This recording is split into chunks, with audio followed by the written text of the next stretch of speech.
आणि जेनझी तरुणी हा आमच्या सोहळ्यात सहभागी झाले, पथनाट्य सादर केलं आणि पत्रकार बंधू पण सहभागी झाले. या देशाचा चौथा स्तंभ सहभागी झाला, त्यांचे पण मनापासून आभार.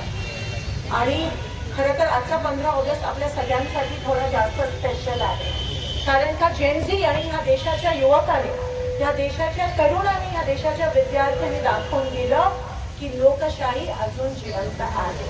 आणि म्हणून सगळे जेनझी आणि युवकांसाठी एक जोरदार टाळ्या होऊन जाऊ दे. या हुकुमशाहीच्या पूर्ण वातावरणात, या तानाशाहीच्या वातावरणात जर कोणी दाखवून दिलं असेल की आमचे विचार अजून संविधानाशी मिळतात, आमचे विचार अजून गांधी, शाहू फुले, आंबेडकर महाराजांशी मिळतात, आमचे विचार अजून लोकशाहीचे जुळतात, ते आपल्या देशाचे युवक आणि तरुण विद्यार्थी आहेत. तुम्ही आमची श्रद्धा पुन्हा एकदा लोकशाहीमध्ये जिवंत ठेवली. या देशाच्या लोकशाहीला कोणी हात लावू शकत नाही हे या तरुणांनी दाखवून दिलं. म्हणून त्यांना मनापासून त्यांचं अभिनंदन करते. जेवढे जंतर मंतर आणि देशभरात जेवढ्या तरुणांनी या आंदोलनात सहभाग नोंदवला किंवा जेवढ्या तरुणांना या हुकुमशाही सरकारने ज्या तरुणांवर पेलेट गन त्या ठिकाणी ठोकल्या, ज्यांच्यावर लाठीचार्ज केला, ज्यांच्यावर टीअर गॅस सोडला, पण तरीही आमचा तरुण झुकला नाही, विद्यार्थी झुकला नाही. त्या उलट जिकडे वॉटर कॅनन युवकांवर पसरवले तिथे तरुण जेनझी नाचायला लागले.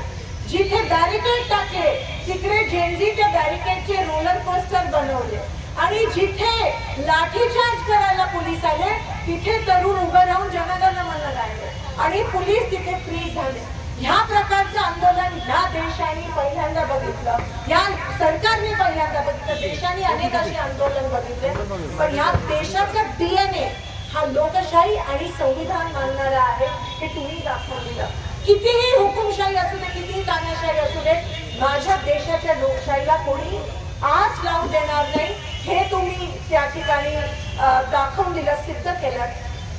हा देश अभिमानाने आज तुमच्याकडे पाहतोय, या देशाच्या जेनझीकडे पाहतोय की दुसरी स्वातंत्र्याची लढाई तुम्ही लढलात आणि या देशाला कुठेतरी ह्या तानाशाहीच्या विळख्यातून लोकशाहीकडे परत नेण्याचा प्रयास तुम्ही करून दाखवलात.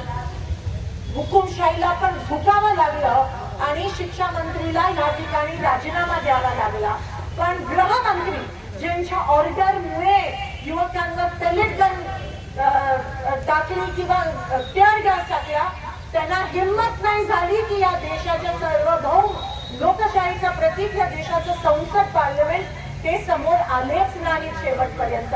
पंतप्रधान आले आणि या देशाचे गृहमंत्री आले, एकंदरीत त्यांना हिंमत राहिली नाही तुमच्यामुळे आणि ते घाबरून गेले, कारण का एवढा मोठा भ्रष्टाचार पेपर लीक मध्ये झाला. आज तुम्ही सगळे इथे उपस्थित आहात. तुमच्या आई वडिलांनी लाखो पैसे, कोणी जमीन विकले, कोणी कर्ज घेतलाय आणि तुम्हाला शिकवताय.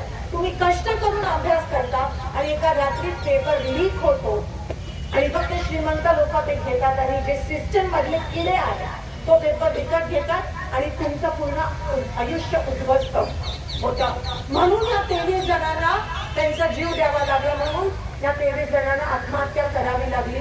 या गोष्टीला मी श्रद्धांजली अर्पित करते आणि ज्यांनी तो पेपर लीक केला त्यांचा निषेध या ठिकाणी करते. कुठे नीटचा पेपर 40 लाख, कुठे इंजिनिअरिंगचा पेपर 20 लाख, कुठे UPSCचा पेपर 15 लाख. पण आता ती करण्याची कोणाला हिंमत येणार नाही तुमच्या जोश आणि तुमच्या उत्साहामुळे.